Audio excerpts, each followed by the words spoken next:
Bonjour à toutes et à tous, ravi de vous retrouver sur les ondes de Kwezi pour un temps de parole toujours en direct, à la radio et à la télévision. Elle est avec nous, Madame le maire de Chirongui, bonjour. Bonjour Patrick, bonjour aux Maoré, bonjour à ma population de Chirongui en particulier. Merci d'être avec nous et d'avoir accepté notre invitation, comme à chaque fois du reste. Oui. À chaque fois qu'on vous invite, vous acceptez notre invitation et ça nous fait plaisir. Et c'est toujours un bonheur de vous recevoir. Et pourquoi on vous a invité, Rukia Aladji? Parce qu'on aimerait parler avec vous de l'affaire du Siam, c'est l'actualité en ce moment. Bavi, à la minute où on parle, a envoyé le recommandé pour dénoncer le contrat avec le Siam, avec la SMAE, pardon, notamment le groupe Vinci. Or, vous avez fait un référé. Pourquoi avoir fait un référé? Est-ce que vous êtes d'accord ou pas avec le fait que Bavi dégage Vinci? Alors, tout d'abord, je tiens à revenir un tout petit peu sur cette affaire. Oui. Les rumeurs ont commencé à circuler en septembre, octobre, novembre 2018. Oui. Lorsque nous avons entendu ces rumeurs, le président des maires avait écrit à Bavi pour lui parler de ces rumeurs. Nous avons eu une réunion le 7 décembre et que Bavi a démenti entièrement ces rumeurs. Et nous avons appris en janvier qu'une délibération a été prise où le point n'était pas inscrit à l'ordre du jour, mais plutôt porté en séance, ce qui est complètement irrégulier. Mais c'est la raison pour laquelle j'ai porté cette affaire auprès du juge de référé. Nous laisserons la justice faire son travail et nous dira si ce point est effectivement régulier ou pas. Ça, c'est un point. Je reviens aussi de ma volonté et la volonté des autres maires, je parle des 16 autres maires qui restent. Une volonté déterminée d'assurer à la population un service public d'eau de qualité. Et moins cher? Et un prix maîtrisé. J'ai écrit dans ce sens un courrier le 1er avril 2019, c'est-à-dire lundi, de cette volonté. Et que nous portions le débat ailleurs.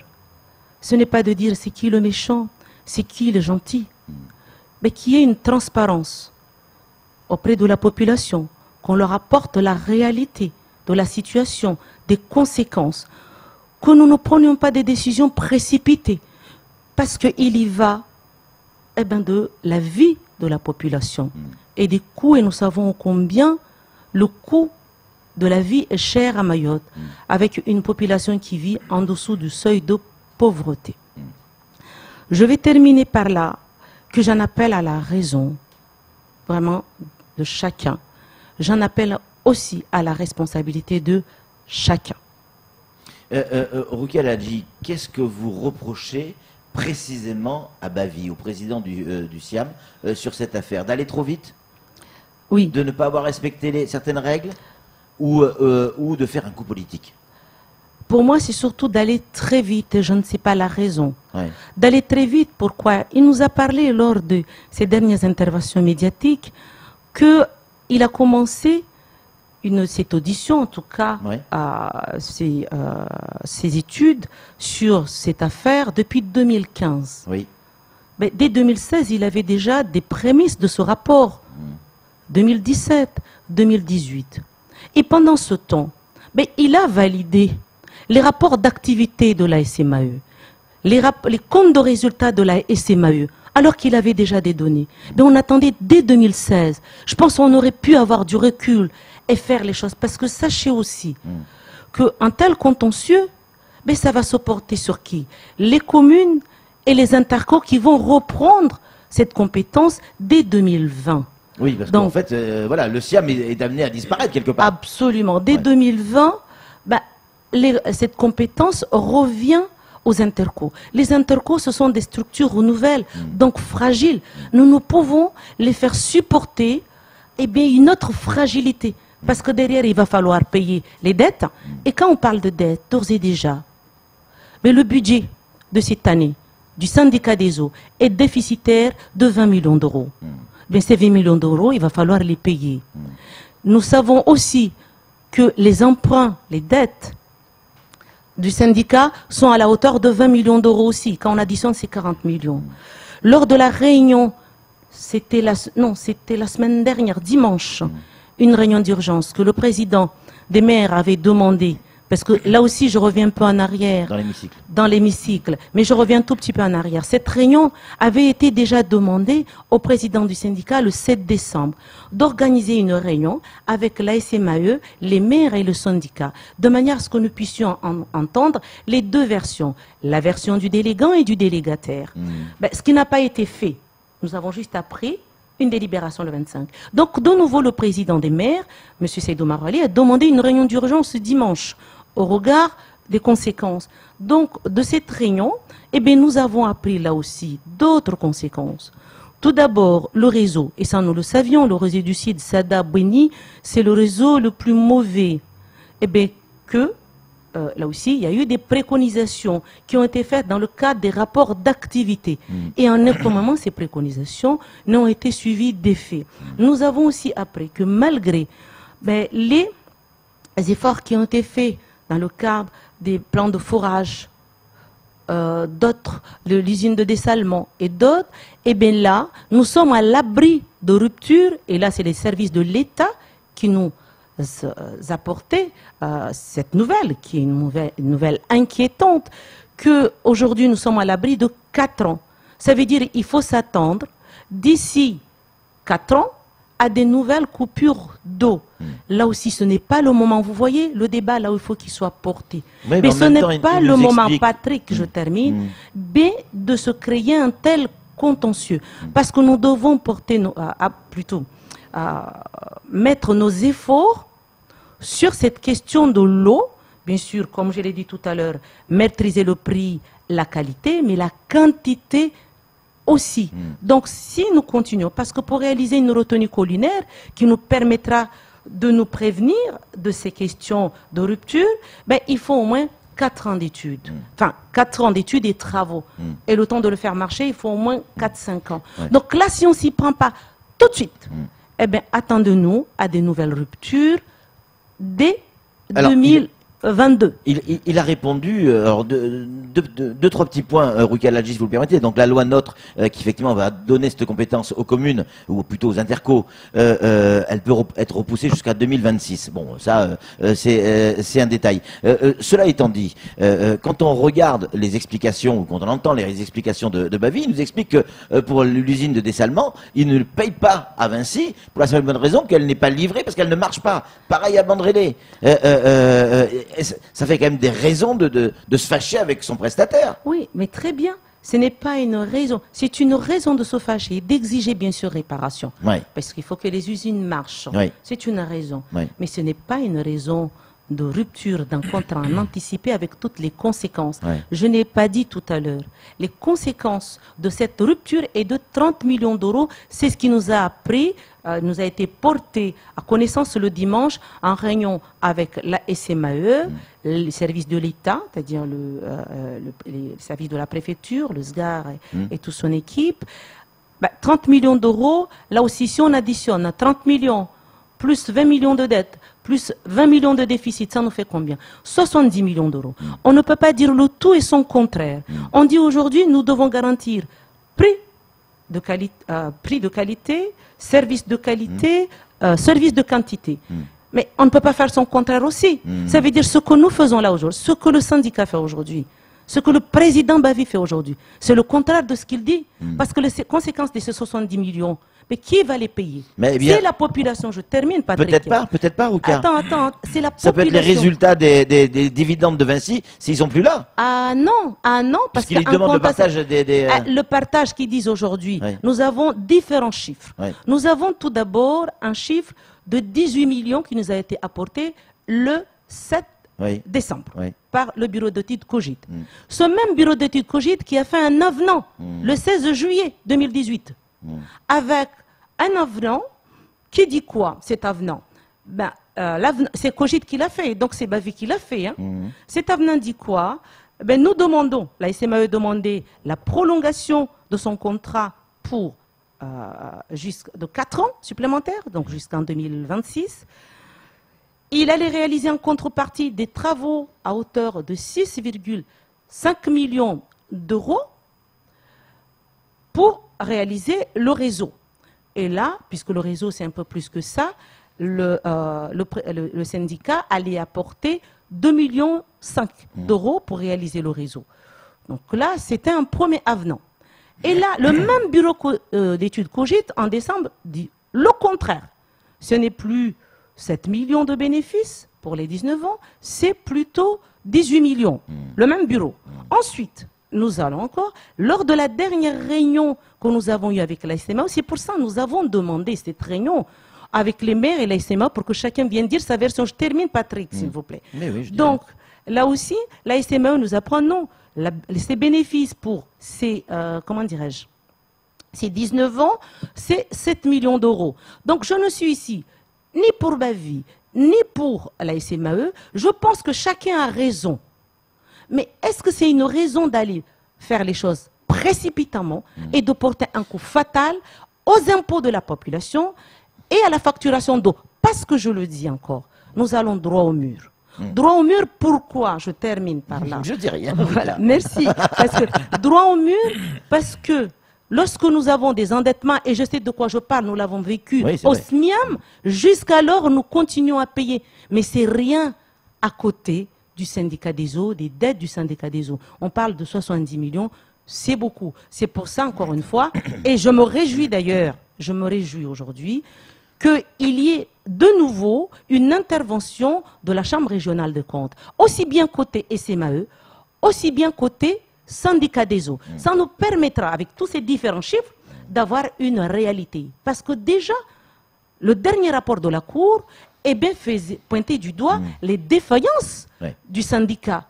Et j'espère qu'entre-temps, sur le nouveau rapport que nous aurons, que le président Bavi a bien sûr tenu compte des préconisations et que la situation financière et toutes les autres défaillances, on a bien compris. Voilà, qui puissent... Roukia, imaginons, allez, on est dans la fiction, vous êtes la présidente du SIAM. Imaginons, vous avez devant votre porte les différents collectifs et la population qui manifeste et qui dit on veut l'eau moins chère, le même prix qu'à la Réunion, c'est-à-dire 3 fois moins cher que ce qu'on paye aujourd'hui. On veut que les bénéfices de l'entreprise qui a cette DSP soient partagés entre l'entreprise et le SIAM. On veut, c'est ce que dit la population, on veut que le SIAM récupère la gestion des compteurs parce qu'on paye trop cher la gestion des compteurs.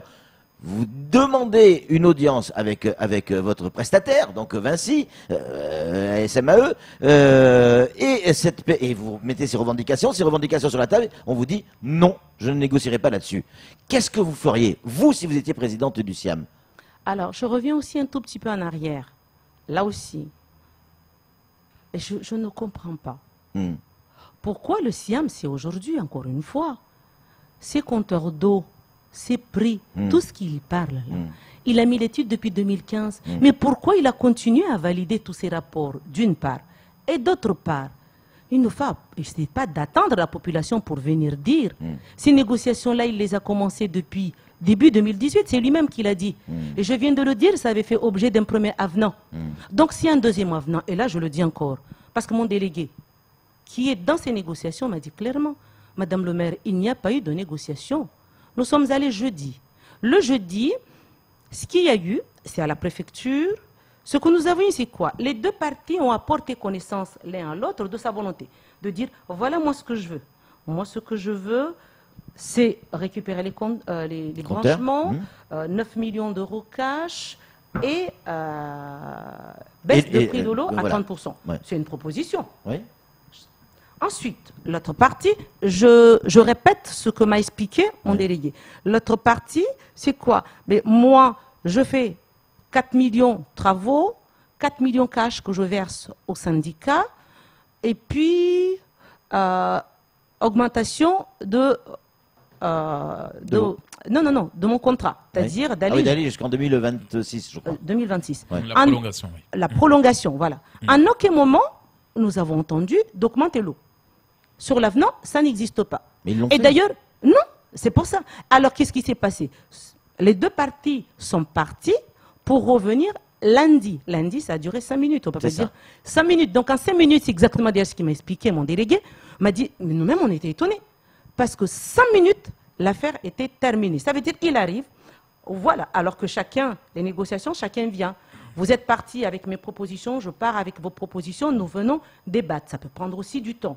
Voilà, moi les 9 millions cash, voilà ce que je peux faire. Moi les branchements, voilà ce que je veux. Je termine par là. Mais 5 minutes... on a vu les documents, on a vu les lettres qui ont été envoyées par le SIAM, les réponses de la SMAE. Je viens. On les a vues, ces réponses. La SMAE écrit noir sur blanc, non, on ne vient pas pour négocier. Alors, ça a été écrit noir sur blanc. Ce que j'ai, moi, je parle pour ce qui s'est passé en négociation. Je comprends. Donc les négociations, 5 minutes, c'est d'arriver, voilà, j'ai un protocole, vous signez, 9 millions, branchement. Je suis d'accord de défendre, mais il faut négocier. Parce que tout ça, c'est encore une fois, qui va payer? Qui va payer? On ne peut pas dire tout et son contraire encore aujourd'hui. La population risque de prendre fortement un coup, alors que nous avons une population qui vit en dessous du seuil de pauvreté.